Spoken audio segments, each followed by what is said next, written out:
quick question. Males and females.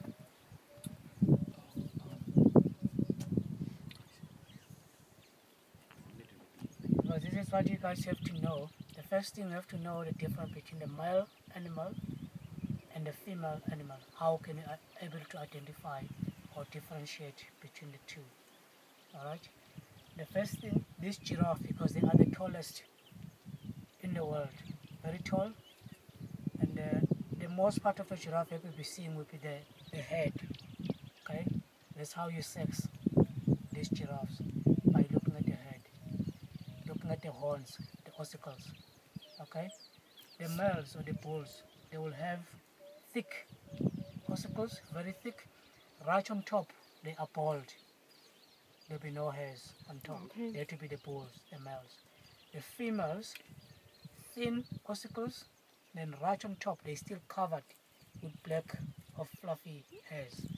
Alright, at this stage, I can able to see probably all of these, mostly they are females. There's only one young male baby. Probably the one that is actually looking at us, I'm not too sure, but it's very difficult to see when they're young, to tell when they're young. But at this stage, look at the ossicles, the horns, very small. Right on top, they're covered with black hairs. At this stage, because you guys can see them right on the open, look underneath the stomach, under the belly. If it is a male, he will have a little bit of a bumpy, we call it a belly button, where the penis comes out, then you can see easily. Alright, and don't go by the color, okay, because we've got dominant males which actually light colors. We've got also some females which are dark colors. Don't go by the color. Look at the horns.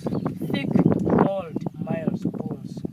Thin, fluffy hairs right on top, females. This is the common African giraffe?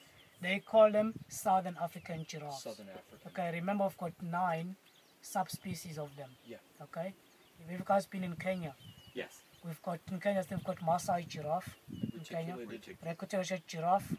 We've got some other countries, we've got Thornycroft giraffe, Nubian giraffe, West African giraffe, different subspecies of This is South African? These are called Southern African giraffes because we find them right in South Africa. We find them in Botswana, yes, in Mozambique, I think also in Zambia. That's where we find the same. But they can interbreed. If you can take this one right to Kenya, find a reticulated giraffe, they can interbreed and then they can produce successful offspring. So the tallest giraffe that's right in that little center group, that's not a male? Or is That's that a female. That's a female. Okay. Yes. I can't tell. It looks kind of Look at bald the on horns. top. You will see when you see the males, the bulls. Okay. They've got thick horns. Okay. That young one that is actually not facing us, looking that side, he's a young male. Okay. What are they doing down there when they're bending down? He's gonna bend down and take something down. They're actually looking for soil. For soil? Okay. They looking, sometimes they bend down. They love to eat bones. But at the moment I can see them just licking the soil. We call it geophagy, that process, because they need minerals in their body. Like sometimes if you guys say, I need more salt on my food, it's because your body is telling you that I need this. The animals will do the same thing.